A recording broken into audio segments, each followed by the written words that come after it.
Give me 1 second, I think I got something stuck in my lower teeth. As I went walking that ribbon of highway, Ladies and gentlemen, the next President of the United States. that endless skyway.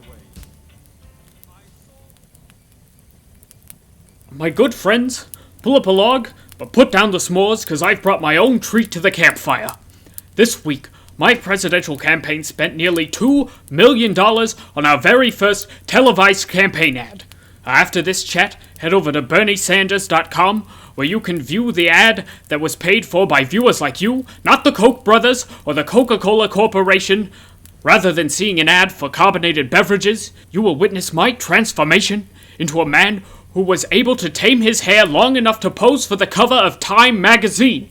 So please, send the video to any friends you may have in the states of Iowa or New Hampshire, because we'll need some help to fill the gap in the polls caused by Joe Biden's absence.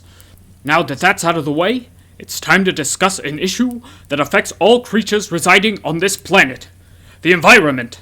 I have always opposed the Keystone Pipeline. From the moment that TransCanada started looking at our nation, I was glaring back as if to say, "You're a damn fine country with a top-notch socialized healthcare program, but so help me God, if you're looking to bring your dirty oil over here, then you're looking for a fight, and a fight they got from the great state of Nebraska, second only to Vermont."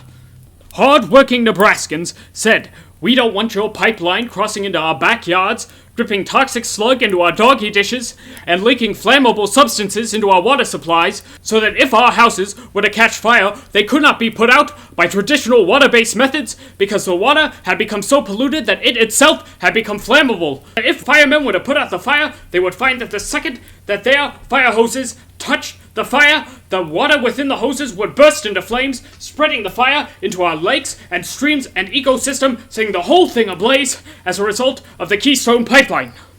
This fighting between Nebraska and TransCanada has the Keystone XL Pipeline looking very unfavorable to the State Department, who is currently tasked with reviewing the TransCanada project.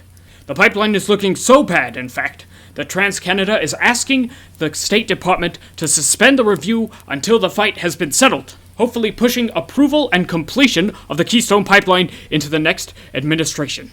Now, this plan may trick a Trump administration into approving the pipeline, but I am encouraging the president, our current president, Barack Obama, to take the same steps I would take if I were the president today.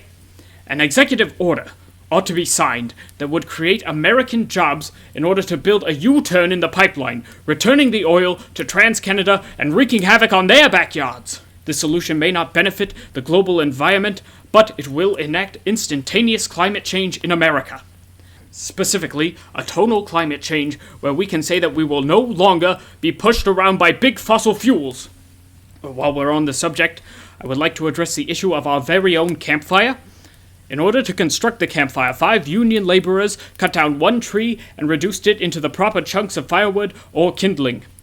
This, combined with the smoke the fire releases, may not be seen as environmentally friendly. However, we have successfully turned this campfire into a means of reusable energy.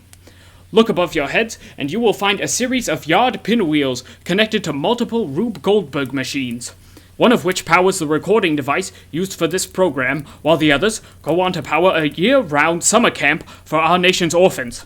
If you visit the web store at BernieSanders.com, you can purchase these Rube Goldberg devices for your own home campfire.